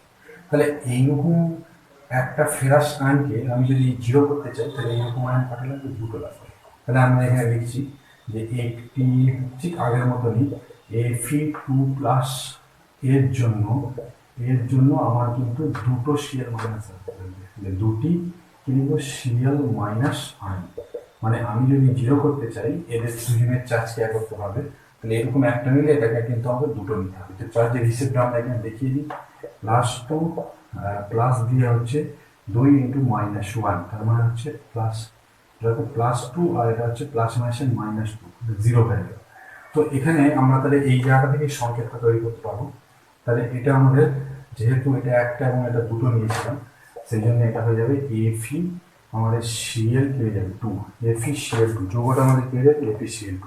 তো নাম আমাদের এখানে প্রথমেই আমরা লিখে নিচ্ছি ফেরাস ক্লোরাইড। এরপরে আমরা চলে আসবে ফেরিক ক্লোরাইড। তো ফেরিক ক্লোরাইড আছে, এটা যেহেতু আমাদের হয়ে গেছে তো আমরা এটাকে ক্লোজ করে দিচ্ছি। এবার লিখছি আমরা ফেরিক ক্লোরাইড। ফেরিক ক্লোরাইড কীভাবে তৈরি হবে দেখো, ফেরিক ক্লোরাইড। তো ফেরিকের নাম শুনেই বুঝতে পারছো যেটা আয়রনের কিন্তু বেশি চার্জযুক্ত যে আয়নটা রয়েছে সেটাকে বোঝায়। তো এখানে ফেরিকের জায়গায় আমরা তাহলে লিখবো কি Fe3+, ঠিক আছে। আর ক্লোরাইডের তোমরা ইতিমধ্যে শিখেছো Cl-। তো এগুলোকে আমরা যদি জিরো করতে চাই তাহলে এরকম একটার জন্য এটা কটা লাগবে, তিনটে লাগবে। তাহলে আমরা এখানে লিখে নেবো যে একটি Fe3+ এর জন্য, আমাদের কিন্তু Cl- কত লাগবে, তিনটি Cl- আয়ন। তার মানে একটা যদি আমরা Fe3+ নিই তার জন্য আমাকে কিন্তু Cl- নিতে হবে তিনটি। তাহলে এখানে আমরা চার্জগুলোকে জিরো কিভাবে করবো না, এটা যেরকম হিসেব হয় এটা হচ্ছে 3+, প্লাস দিয়ে হচ্ছে 3 × -1, তাহলে হিসেব করলে দেখো জিরো চলে আসছে, 3 + 3 +-3 তাহলে জিরো চলে আসছে। তো সংকেত আমাদের কিভাবে হবে, যেহেতু আমরা এটা একটা এবং এটা তিনটে নিয়েছি তাহলে Fe ক্লোরিনটা আমরা তিনটে নিয়েছি, তাহলে Cl3 লিখে দেবো। তো তোমার যদি প্রশ্ন করা ফেরিক ক্লোরাইডের সংকেত কি, সেটা হবে FeCl3। তো আমরা ফেরিক ক্লোরাইড থেকে এবার নেক্সট পরে যে উদাহরণটা দেওয়া আছে সেটা আলোচনা করবো। দেখো সেটা কি দেওয়া আছে, তোমাদের বই দেওয়া আছে ওটা কিউপাস ক্লোরাইড, কিউপাস অক্সাইড, তো আমরা সেটা লিখে নিচ্ছি কিউপাস অক্সাইড। কিউপাস অক্সাইড হচ্ছে কপার থেকে এসেছে। তো এখানে যেহেতু পাস কথাটা আছে তাহলে আমরা খুব সহজেই বুঝতে পারছি যে এটা কিন্তু কিউপাস এবং কিউবিক তার মধ্যে কম যোজ্যতার যেটা সেটাকে বোঝাচ্ছে। তো এখানে থেকে কিউপাসের ক্ষেত্রে আমরা করেছিলাম কি Cu+1 হবে, বা Cu+ বললে হবে। আর অক্সাইড হচ্ছে O2-। তো এরকম যদি হয় তাহলে আমরা এখান থেকে খুব সহজেই সেটিং করতে পারবো, সেটা কি না, আমরা যদি এদেরকে শূন্য করতে চাই তাহলে এখানে প্লাস একটা আছে, মাইনাস দুটো আছে, তাহলে এইরকম আমাদের দুটো নিতে হবে। তাহলে আমরা কি লিখবো যে দুটি Cu+ এর জন্য একটি কি হবে, একটি হচ্ছে O2-। এবার আমরা হিসেবটা করে দেবো চার্জের ক্ষেত্রে। চার্জের ক্ষেত্রে হিসেবে কিরকম হবে, চার্জের হিসেবটা কিরকম হবে। তো চার্জের হিসেবটা আমাদের এখানে কিরকম ভাবে হবে সেটাই আমরা এবার তৈরি করে দেখাবো। যে এখানে আমরা দুটো সিইউ প্লাস আয়ন নিয়েছি, তাহলে আমরা লিখব এখানে 2 ইন্টু প্লাস 1, আর এখানে আমাদের মাইনাস আছে, তাহলে প্লাস দিয়ে -2 হিসেব করবে, দেখবে +2, আর এখানে আসছে -2, তারপরে 0। তাহলে এখানে আমরা প্রথমটা নিয়েছিলাম দুটো, তাহলে Cu2, কিউপাস অক্সাইডের সংকেত হচ্ছে Cu2O। আমরা যদি কিউপিক অক্সাইড করি একবারে, তা সেটা কিভাবে তৈরি হবে। এখন নেক্সট আমাদের কিউপিক অক্সাইড আছে, দেখবে তোমাদের বইতে। তো আমরা এখানে লিখে নেবো যে কিউপিক অক্সাইড, কিউপিক অক্সাইড, কিউপিক অক্সাইড। তো তার সংকেত আমরা কিভাবে তৈরি করবো। তো কিউপিক অক্সাইড, কিউপিক মানে আয়রনের ক্ষেত্রে কিন্তু আমরা 2+ যেটা আছে সেই যোজ্যতাটা নেবো আয়রন আয়রন, আর অক্সাইডের ক্ষেত্রে একই 2-। তো এরপরে দেখতে পাচ্ছ যে এইগুলো কিন্তু সেম চার্জ আছে, সেম চার্জ মানে চার্জের প্রকৃতি আলাদা কিন্তু মাত্রাগুলো একই আছে, এখানেও দিই এখানেও দিই। তাহলে এরকম একটার সাথে এরকম একটা মিলে কিন্তু আমাদের শূন্য করা যাবে। তাহলে আমরা কি লিখবো যে একটি Cu2+ এর জন্য আমাদের 0 করতে গেলে লাগবে একটি O2- আয়ন। তো এরপরে আমরা এটাকে 0 করে দেবো। 0 করলে কিভাবে লিখবো, এখানে লিখবো যে +2 প্লাস দিয়ে আমরা লিখবো -2, দেখো চলে আসবে হচ্ছে 0। তো এই যখন 0 চলে এলো, তাহলে এটা আমরা ডাইরেক্টলি একটা করে নিয়েছিলাম, Cu লিখে দেবো। তাহলে আমরা কিউপিক অক্সাইডের সংকেত পেয়ে গেলাম কি Cu। এবং এই সংকেতগুলো কিভাবে তৈরি হয় তোমরা কিন্তু এবার খুব সহজেই বুঝতে পারছো। তারপরে তোমাদের আরেকটা আছে কি মার্কিউরাস ক্লোরাইড। তাহলে মার্কিউরাস ক্লোরাইড কিরকম হবে, মার্কিউরাস ক্লোরাইড, মার্কিউরাস ক্লোরাইড। তো এই মার্কিউরাস ক্লোরাইডের সংকেতটা কিরকম হবে। এখন মার্কিউরাস আর মার্কিউরিক দুটো কথা ছিল। তো মার্কিউরাসের ক্ষেত্রে তোমরা ব্যবহার করেছিলে Hg2+, Hg2+। তো এখানে তাহলে তোমরা এটা লিখে নেবে যে এটা হচ্ছে Hg2, তারপরে কি লিখে নেবে 2+। এটা হচ্ছে আমাদের মার্কিউরাস ক্লোরাইড, ঠিক আছে, Hg2+। আর এটা হচ্ছে মার্কিউরাস আয়ন, আর ক্লোরাইডের কি হয় Cl- হয়। তাহলে Hg2+ আর Cl-। তাহলে এখানে প্রত্যেক Hg2+, দেখো এখানে দুটো প্লাস আছে আর এখানে আমাদের একটা মাইনাস আছে। তাহলে আমাদের কি করতে হবে যে এই একটা Hg2+ কে আমরা যদি 0 করতে চাই, তাহলে কিন্তু আমাদের এখানে এটা দুটো লাগবে। তাহলে আমরা কি লিখবো যে একটি Hg2+, ঠিক আছে, Hg2+, একটি Hg2+ এর জন্য আমাদের কিন্তু দুটি কি লাগবে Cl- আয়ন। আশা করি তোমরা বুঝতে পেরেছো। তা আমাদের এখানে চার্জটা তাহলে কিভাবে 0 হবে, তাহলে এখানে আমি লিখে দেবো +2 লিখে দেবো, এবং এটা হচ্ছে 2-। তাহলে +2 আর প্লাস দিয়ে লিখে দেবো 2 × -1, তার মানে আসবে +2 -2, তাহলে 0। তাহলে এটাকে আমাদের সংকেতটা কিভাবে তৈরি হবে, দেখো Hg2Cl2। তাহলে আমাদের মার্কিউরাস ক্লোরাইডের সংকেত কি দাঁড়িয়ে গেল Hg2Cl2। তো আশা করি তোমরা এটা বুঝতে পারবে। এবার নেক্সট দেখো তোমাদের এই নিচের দিকে বেশ কিছু যৌগের সংকেত তৈরি করতে দিয়েছে, তো আমরা এবার সেগুলো আলোচনা করব। আচ্ছা, এরপর আমরা তোমাদের বইয়ে যে তালিকাটা দেওয়া আছে নিচের দিকে বেশ কিছু যৌগের সংকেত তৈরি করতে দিয়েছে, তো আমরা সেগুলো তৈরি করব। এটা তোমাদের 88 পাতার নিচের দিকে দেখবে আছে কতগুলো, ওই যে ছকটা নিচে যে ছকটা আছে তার নিচে আছে, এগুলো তোমাদের কতগুলো যৌগের সংকেত তৈরি করতে দিয়েছে। যেমন ধরো কিউপাস ক্লোরাইড, প্রথম দেখো তালিকাতে যেটা দিয়েছে কিউপাস, আমরা এই তালিকার মধ্যে সেটা করছি কিউপাস ক্লোরাইড, তো এটা তোমাদের নিচের দিকে দেখবে বেশ কতগুলো যৌগের নাম লেখা আছে। তো সেইটা থেকে তোমরা এগুলো তৈরি করবে এইভাবে কিউপাস ক্লোরাইড। তো কিউপাস ক্লোরাইড তোমরা কিভাবে তৈরি করবে দেখো। তো কিউপাস তো বুঝতেই পারছো যে এটা কিউপাস আর কিউপিস, তাহলে Cu কি হবে Cu+1, ঠিক আছে, Cu+1 হবে। তো এটাকে আমি কিউপাস হিসেবে দেখাচ্ছি, এখানে Cu+1। আর ক্লোরাইডের কি হবে, ক্লোরাইড হচ্ছে Cl-। তো এখানে দেখো কিউপাস ক্লোরাইড, তাহলে এখানে বুঝতেই পারছো যে এটা একটাই প্লাস একটাই মাইনাস। তাহলে আমরা লিখে দেবো যে একটি Cu+ এর জন্য আমাদের একটি কি লাগছে, একটি Cl- আয়রন প্রয়োজন হবে Cl মাইনাস আয়রন। তাহলে একটা জন্য এটার একটাকে জন্য এটা আমি একখানা নিলে কিন্তু জিরো হয়ে যাবে, সেটা আমরা এখানে হিসেবেও দেখে নিচ্ছি। দেখো +1 প্লাস দিয়ে কি লিখবো, +1 প্লাস দিয়ে লিখবো আমরা -1। তো এখানে আমাদের জিরো চলে এলো এবং আমরা এর সংকেতটা কি তৈরি করবো, যেহেতু একটা করে লেগেছে তাহলে CuCl, এটাই হচ্ছে আমাদের কিউপাস ক্লোরাইডের সংকেত। তো এরপর আমরা চলে আসি, দেখো আরেকটা দিয়েছে তোমাদের ফেরিক অক্সাইড। তো ফেরিক অক্সাইড দিয়েছে, ফেরিক আর কি দিয়েছে অক্সাইড। তো ফেরিক অক্সাইড আমরা কিভাবে তৈরি করবো, তো আমরা জানি যে ফেরিক মানে হচ্ছে আয়রনের যোজটাকে আমরা 3 নেব, Fe3+, আর অক্সাইড আমরা জানি আমাদের হয় O2-। তো এখন এটা 3 আর 2 আছে, +3 -2, এদেরকে কিভাবে জিরো করবো, আমরা 3 আর 2 এর লসাগু করবো, 3 দুগুণে 6। তো এটাকে 6 করতে গেলে এরকম কটা নিতে হবে, দুটো, আর এটাকে 6 করতে গেলে 2-কে 3 দিয়ে গুণ করতে হবে। তাহলে আমরা লিখবো যে দুটি Fe3+ এর জন্য কি লিখবো, তিনটি হচ্ছে O2- আয়ন। দেখো এটাও কিন্তু তখন হয়ে যাবে চার্জটা হচ্ছে 3 দুগুণে 6, এটা হচ্ছে 3 দুগুণে 6, এটা প্লাস হবে, এটা মাইনাস হবে। তাহলে আমরা হিসেবটা এখানে এইভাবে দেখিয়ে দেবো যে 3+ দিয়ে 3 2-, তাহলে আমাদের হবে +6 আর এটা -6, তার মানে 0 হয়ে যাবে। তাহলে আমরা এটা দুটো নিয়ে এটা 3টে নিতে হবে, তাহলে আমরা কি লিখবো, এটা Fe2O3। ঠিক আছে, প্রথমটা যদি দুটো নিই, এই যে এটা দুটো নিয়ে এটা 3টে নিতে হবে, তাহলে Fe2O3 হচ্ছে ফেরিক অক্সাইডের সংকেত। আশা করি তোমরা বুঝতে পারলে যে ফেরিক অক্সাইডের সংকেত কি হবে, Fe2O3। অর্থাৎ এটা যদি আমরা দুটো নিই, এটা যদি দুটো নিই এটা 3টে নিতে হবে, সেই জন্য Fe2O3। তো আশা করি তোমরা বুঝতে পেরেছো এটা। তারপরে আছে মার্কিউরিক অক্সাইড,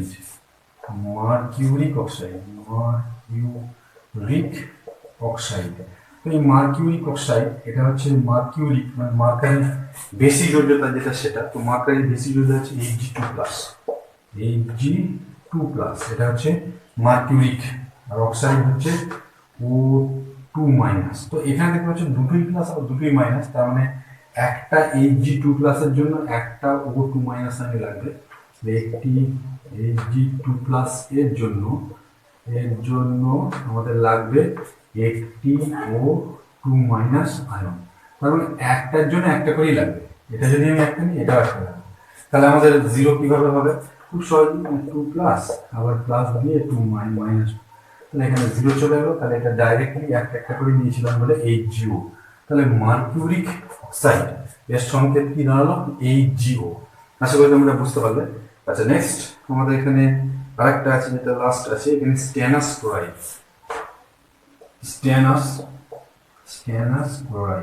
তো এই স্ট্যানাস ক্লোরাইডের আমরা সংকেত তৈরি করবো, স্ট্যানাস আর স্ট্যানিক। তো স্ট্যানাস হলে আমরা জানি Sn2+ হয়, আর স্ট্যানিক হলে Sn4+ হয়, এটা 3-এর একটা আয়ন। তো স্ট্যানাস হলো, আর ক্লোরাইড আমরা জানি যে Cl-। তো এখানে দুটো প্লাস একটা মাইনাস আছে, তো এরকম একটাকে জিরো করতে গেলে এটা দুটো লাগবে। তো আমরা সেটাই লিখবো যে একটি Sn2+ এর জন্য আমাদের দুটি কি লাগবে, Cl- আয়ন। তাহলে একটির জন্য ওটা দুটো লাগবে। তাহলে জিরো কিভাবে হবে না, 2+ আর প্লাস দিয়ে হচ্ছে 2 × -1, তো হিসেব করবে +2 - 2, তার মানে 0।